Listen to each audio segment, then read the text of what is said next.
Hi guys, I thought it was only right and proper that I give you a little update, my second update since I got on Dabot, if you're interested in hearing it. This one I suppose is in response to last night's events. I don't know if you would have heard on social media or other types of media that we had an encounter with very probably, not 100% confirmed, but very, very probably Israeli surveillance drones over our head. And another activist was saying today, also included in that little performance from the Israelis was very likely a quadcopter. You know those cute and cuddly quadcopters from the genocide? You know, they just kind of murder children with sniper fire. The good guys stuff. So that was the thing. I'm going to be honest, it was a bit of a reality check for me, I won't lie. I'm a bit of a dreamer. I can be up in my own head and kind of Thailand a lot of the time. And last night I thought, okay, right, this shit's getting real now, as we were putting on our life jackets and going through our drills, which we've been trained so comprehensively in, exactly what to do when this moment comes. But you know, there's definitely a moment or two where you're kind of going, you know, am I about to die? Then this morning though, I had an Instagram live on the global Sumud Flotilla page with a young Palestinian YouTuber called Amir, and whilst we were talking, bombs went off over his head. And I was like, this man is living in, I was going to say a war zone, this young man is living in a genocide zone. Like, there's bombs and sniper fire and quadcopter fire over his head, like, constantly, nearly constantly for 2 years. He's got very little to eat. That's the reality. That's what we're standing up for and showing very basic human compassion for. Uh-oh, I've just been photobombed. This woman came to train us today. Her name is Yasmin. She's a hero of the movement, actually. No.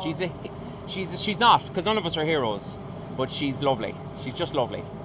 Thank you. She's a sweetheart. She's a sweetheart. I'm a massive fan. Massive fan.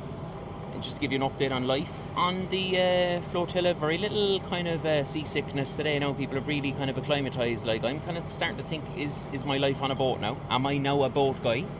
You know, I'm also drunk with power because I've been given the role of toilet guy.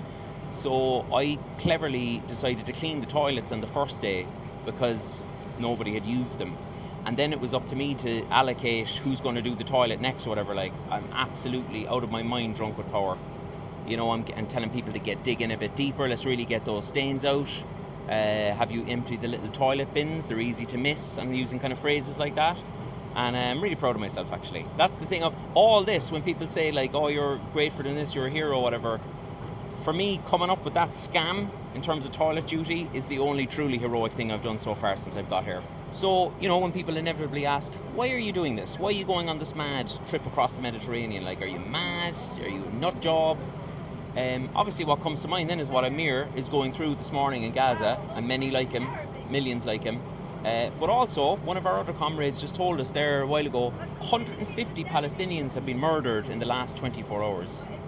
150 human beings have been murdered by this brutal regime in the last 24 hours.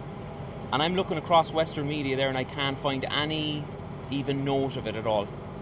I can't find any meaningful mention across the Western media. That's why we're doing what we're doing. So that's it, guys. You know, keep an eye on us, but keep an eye on us as a conduit to keeping an eye on Palestine, where 150 people can be murdered in 24 hours, and the Western media will shrug its shoulders and think, they're sick of listening to that story. Let's move on. Love you all. Stay safe. Steer on Palestine.